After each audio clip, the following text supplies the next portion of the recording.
होता है। बोलो जय श्री कृष्ण।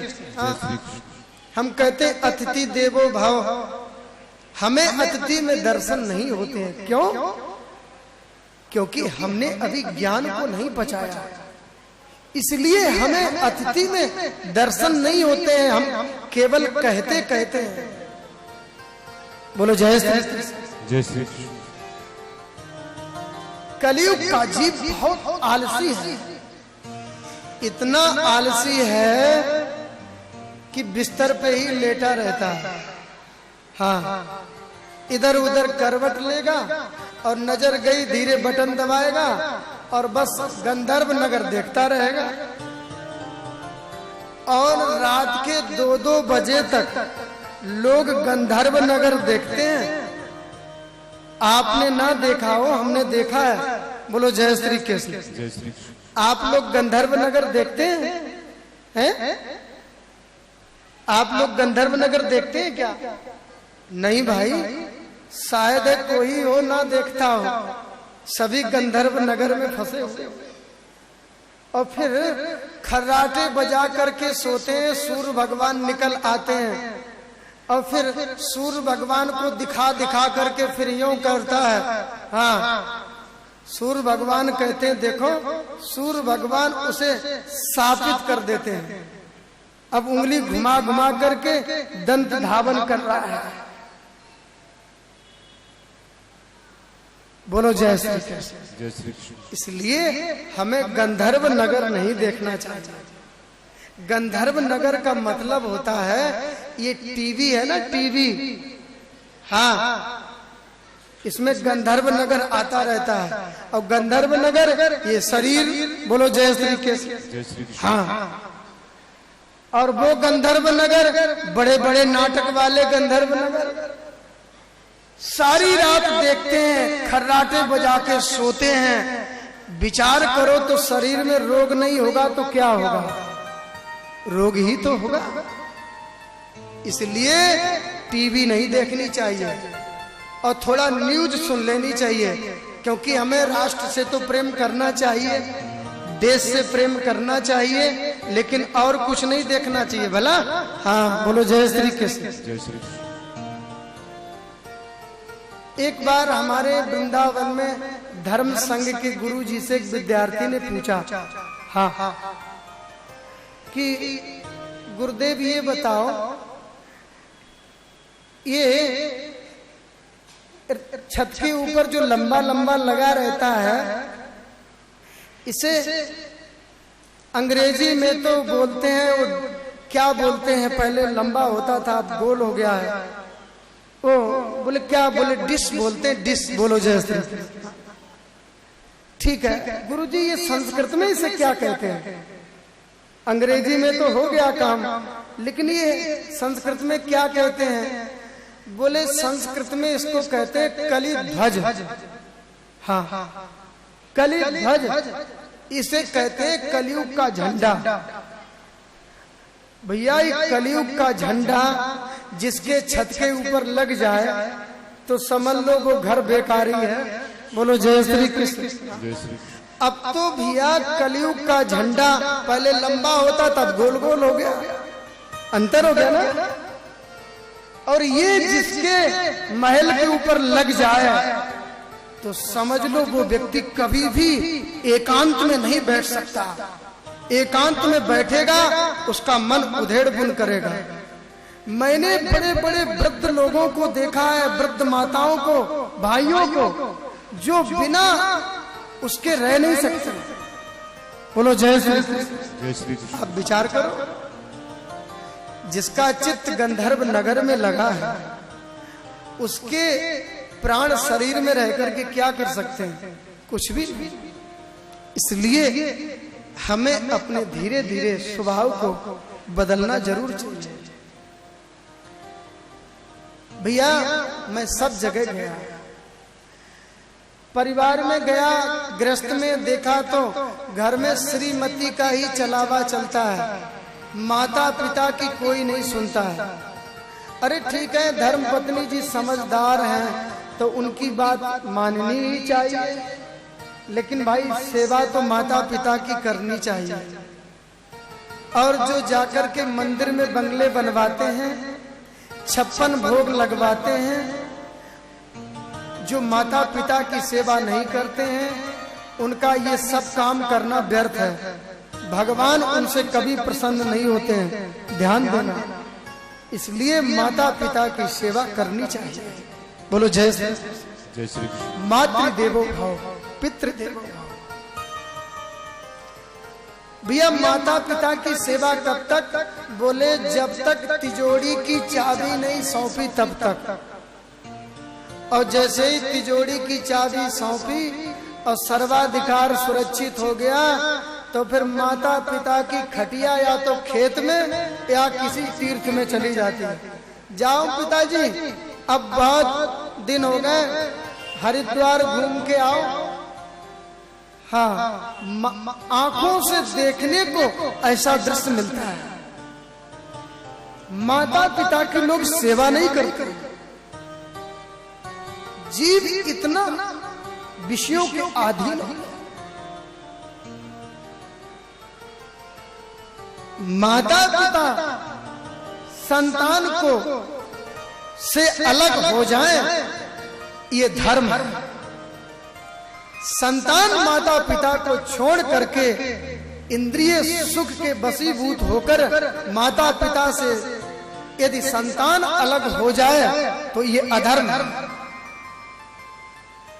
बोलो जय श्री कृष्ण। जय श्री कृष्ण।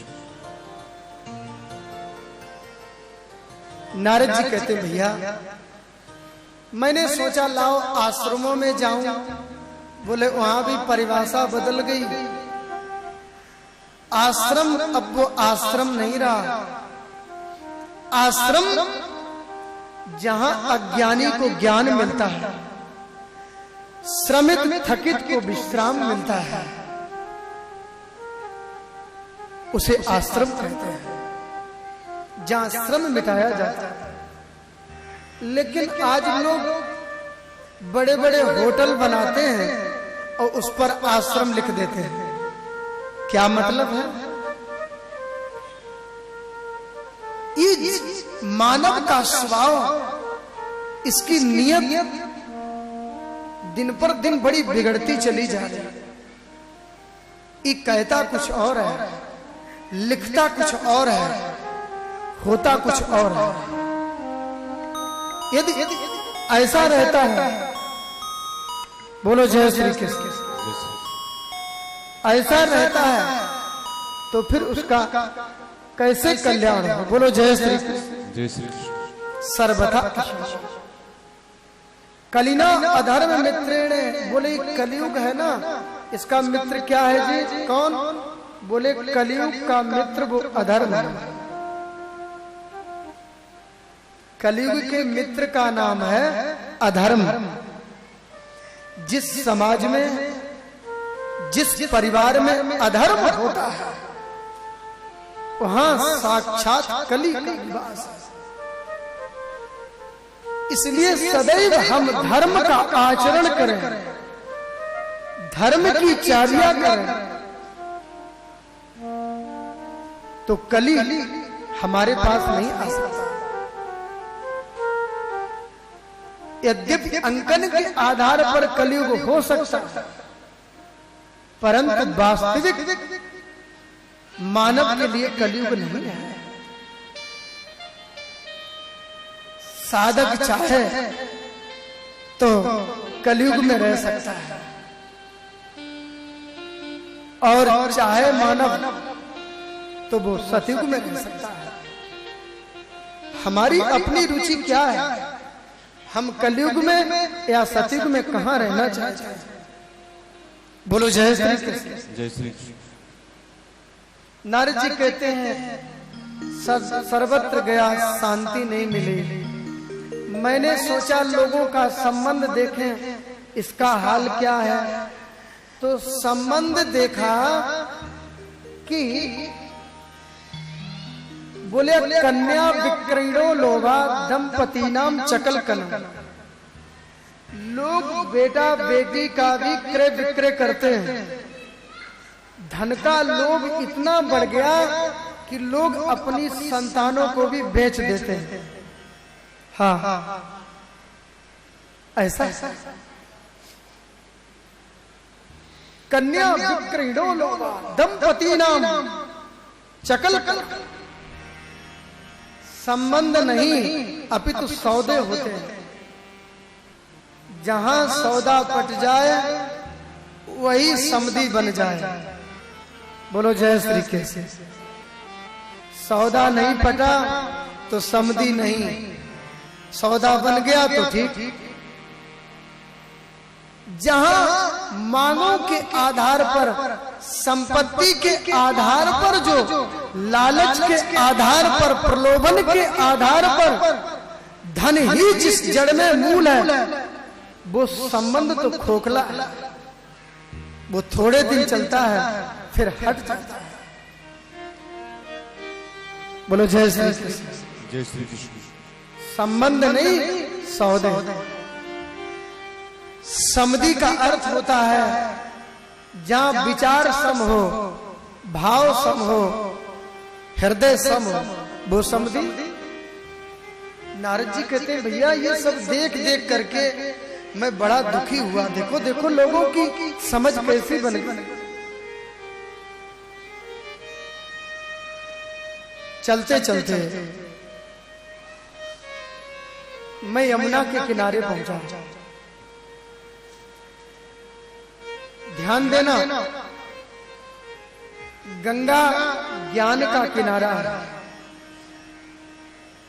यमुना भक्ति का किनारा है, सरजू वैराग्य का किनारा है। भगवान राम ने वैराग्यमयी जो लीलाएं संपन्न की वो सरजू के किनारे, और भक्तों ने यमुना के किनारे निवास किया।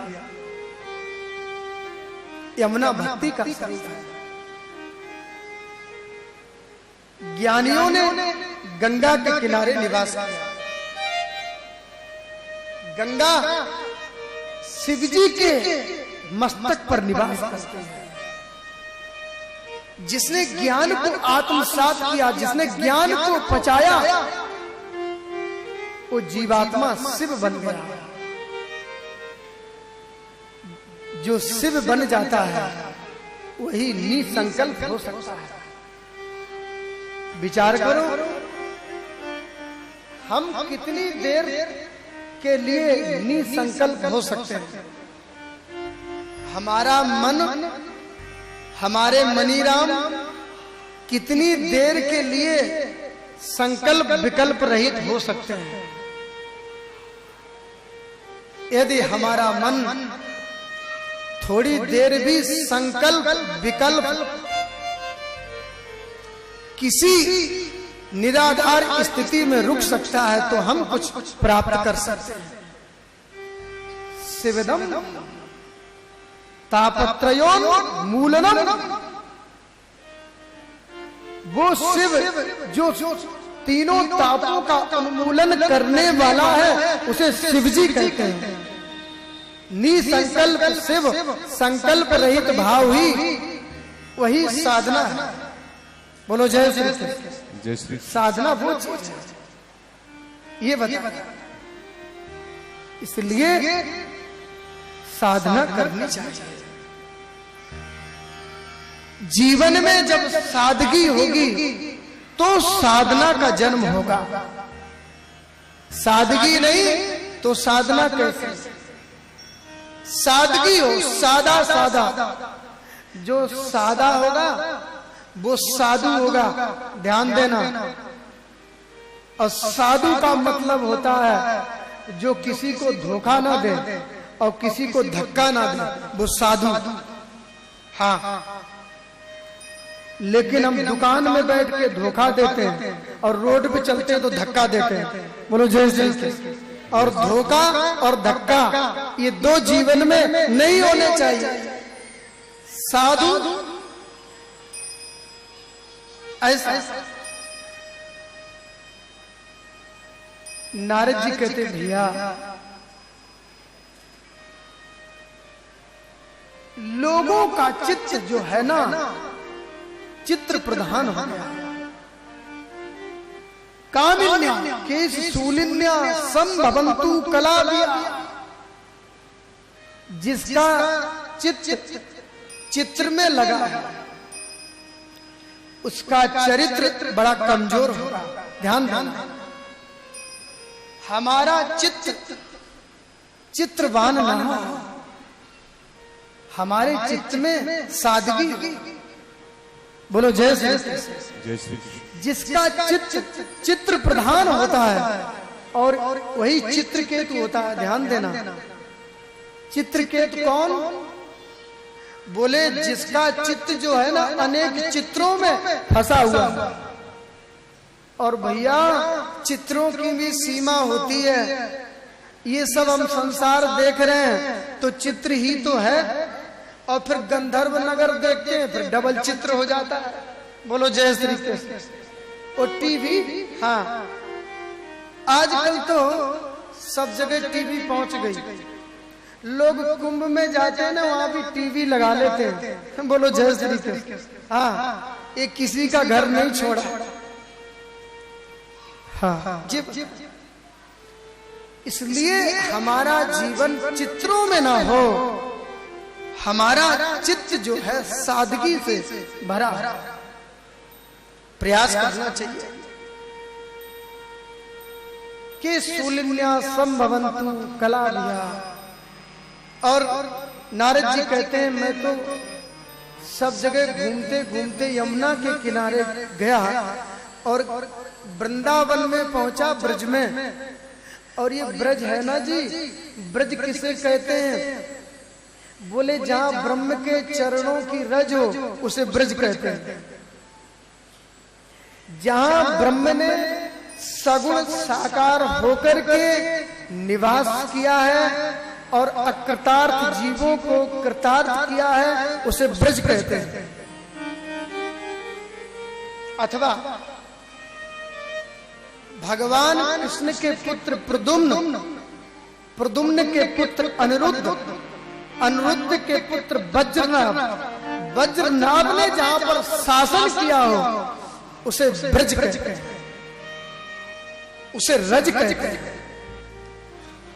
अथवा जहां बेड़ू रेड़ू ढेड़ू का ही प्रदेश है उसे ब्रज कहते हैं। नारद जी कहते हैं मैं यमुना के किनारे घूम रहा था। ज्ञान गुदड़ी क्षेत्र है जहां उद्धव की ज्ञान की चदरिया और बन गई पूरी गुदड़िया। हाँ ध्यान देना, उद्धव गोपियों से रत्ती भर कम नहीं था। आजकल लोग उद्धव को बहुत छोटा गिन देते हैं। उद्धव बृहस्पति का शिष्य है, कृष्ण का सखा है और गोपियों से रत्ती भर कम नहीं है। बोलो जय श्री कृष्ण। जय श्री कृष्ण। आगे ही जाएगा, पीछे नहीं रहेगा।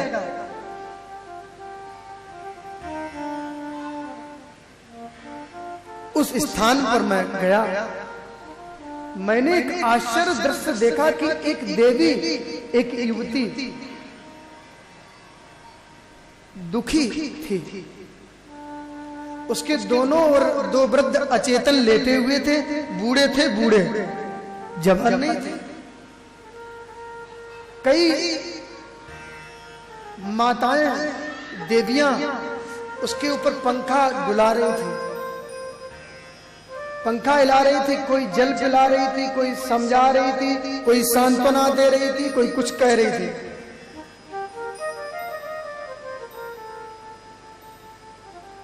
मैंने सोचा लाओ मैं भी चलूं, जरा पूछूं इसे क्या तकलीफ है। तो मैं, नारद जी कह रहे हैं, नारद जी कहते हैं मैं थोड़ा सा गया, फिर मैं संकोच हुआ, लौटने लगा कि यहां तो देवियों का समुदाय है, देवता तो एक भी नहीं है। तो मैं लौटने लगा तो उस देवी ने हाथ हिलाकर के कहा भावो साधु क्षणम तिष्ठा मत चिंता मपिनाशे दर्शनम तब लोकस्य सर्वभाग्य हरम परम। हे साधु हे संत रुको। ये साधु संत क्या होता है?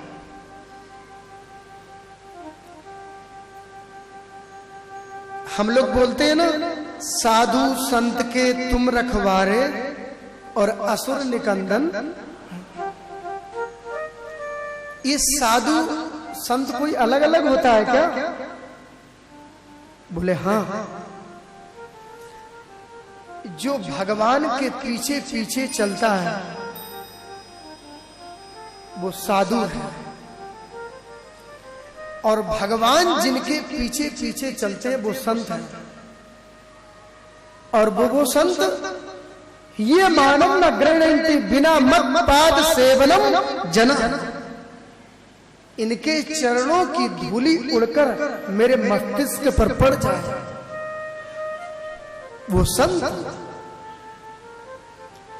संत मिलना बड़ा कठिन काम है। बोलो जय जय।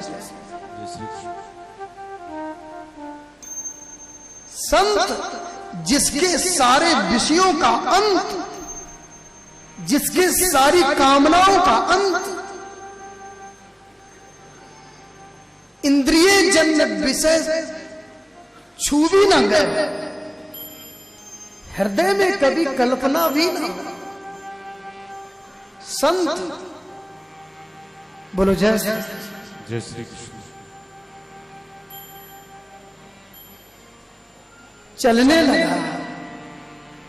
उस देवी ने कहा, भावो साधु क्षणम तिष्ठा मत चिंतामपि नाशे दर्शनम तब लोकस्य सर्वभाग्य हरम। ये अग माने पाप होता है, ध्यान देना।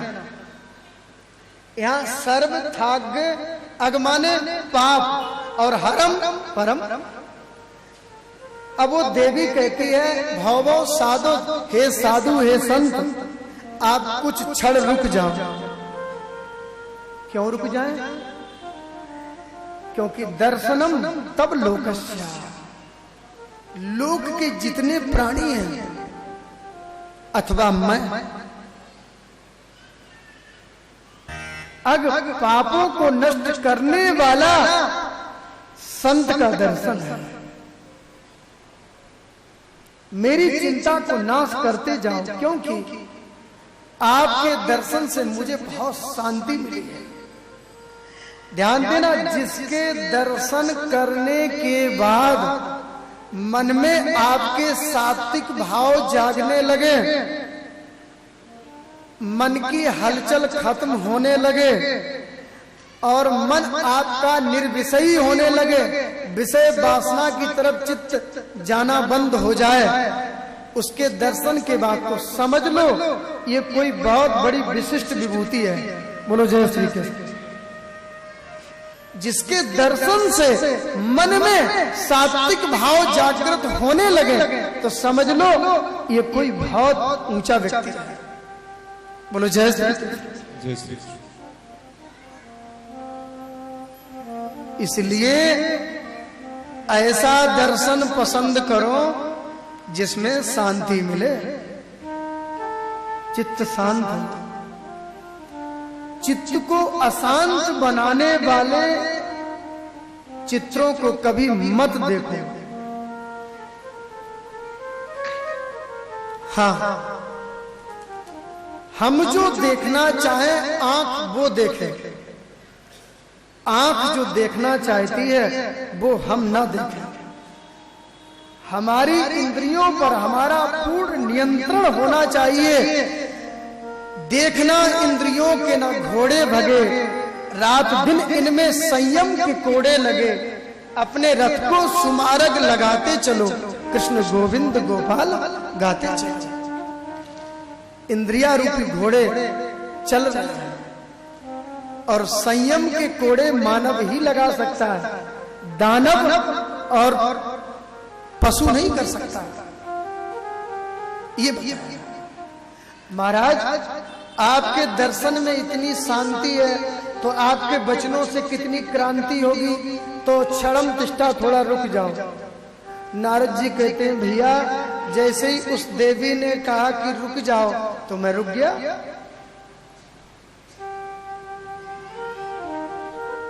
मैंने जाकर उस देवी से पूछा, देवी मैं आपका परिचय जान सकता हूं? आप कौन हैं? आपके पास में ये दो वृद्ध जो अचेतन लेटी कौन है?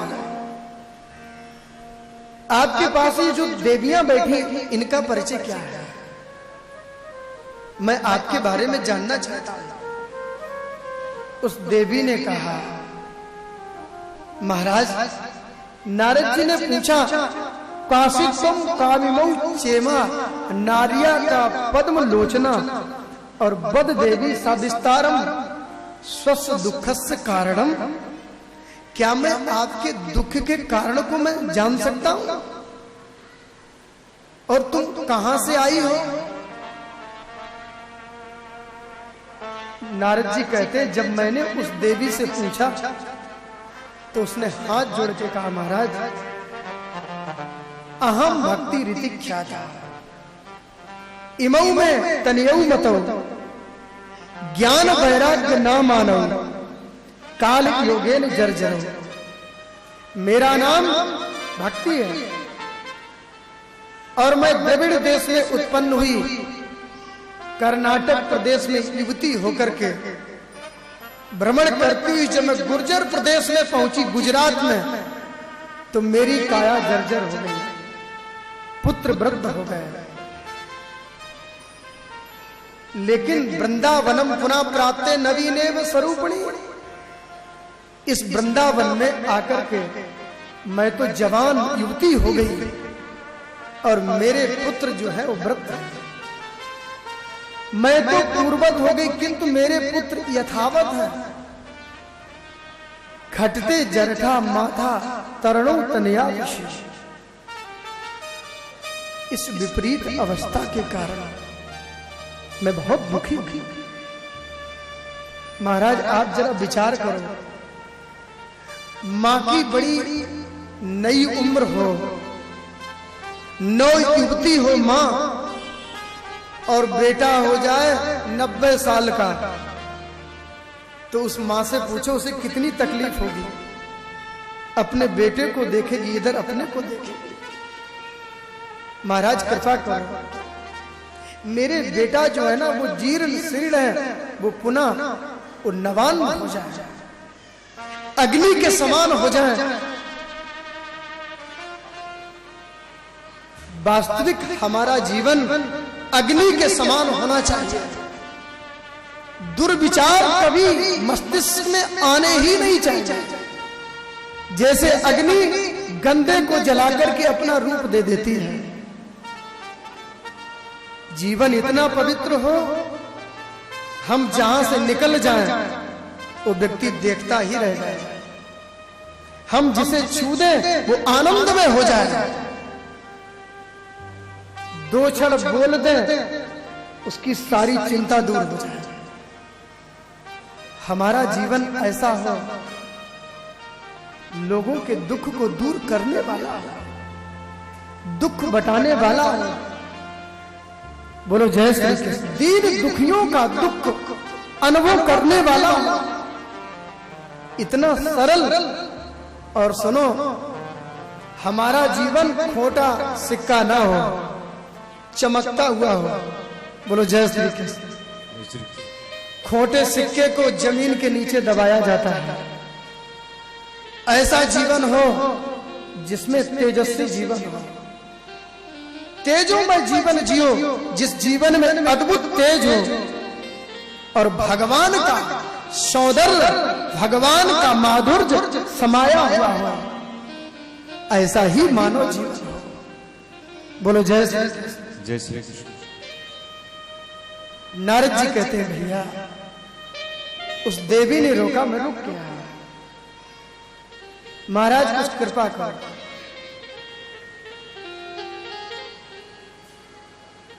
उसने कहा मैं भक्ति हूं, और मैं द्रविड़ देश में उत्पन्न हुई, कर्नाटक प्रदेश में युवती होकर के भ्रमण करती हुई आई और गुर्जर प्रदेश में पहुंची तो जर्जर हो गई।